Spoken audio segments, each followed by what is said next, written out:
Hi guys, welcome back to my channel. I'm Yulan, and today I will be talking about multiple sclerosis. Multiple sclerosis, MS, is a neurological disease that affects the brain and the spinal cord, which make up the central nervous system, CNS. According to the estimation from Healthline, approximately 2.5 million people live with MS worldwide. Interestingly, MS rates exhibit an increase in regions farther from the equator. Some researchers speculate that this trend might be attributed to inadequate levels of vitamin D.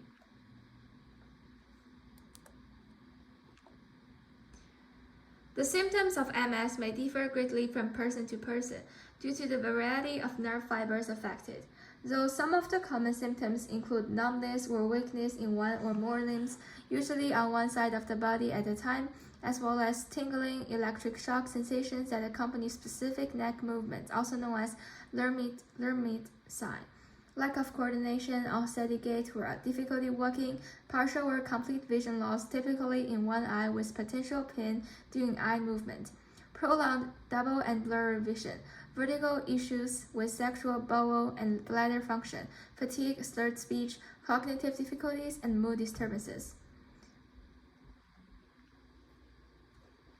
The causes of MS remain unknown. It is categorized as an immune-mediated disorder, in which the body's immune system targets its own tissues. As a result, this immune system malfunction leads to the deterioration of the protective myelin, which is a fatty substance enveloping and safeguarding nerve fibers within the brain and spinal cord.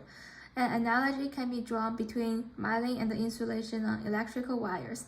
When this shielding myelin is compromised, exposing the nerve fibers, the transmission of message along the nerve fiber can be impeded or delayed, even though the exact cause behind MS remains unclear.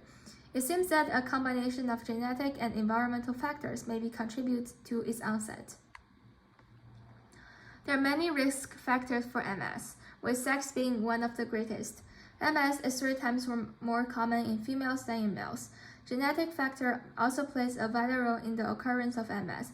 Studies have found that individuals with family members who have had MS are at an elevated risk of developing this condition. Although MS can manifest at any age, the typical onset occurs between 20 and 40 years old.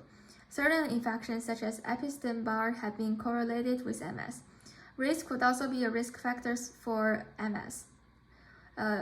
Individuals of Northern European descent, particularly those of white ethnicity, face the highest risk of MS.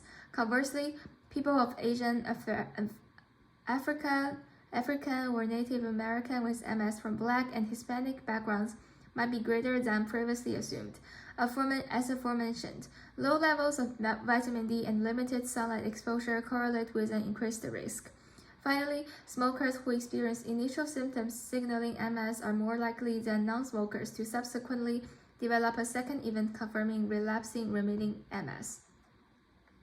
Finally, diagnosing MS doesn't involve specific tests. Instead, it frequently involves a process of elimination of other conditions that could manifest comparable signs and symptoms, which is referred to as a differential diagnosis. Starting with an examination of medical history, the doctor might recommend blood tests that rule out other diseases with like symptoms.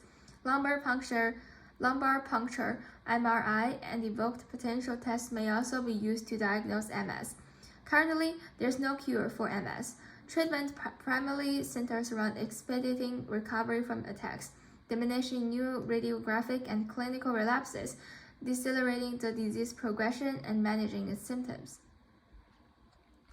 Here are my references, and thank you for listening. Please stay tuned if you find this interesting.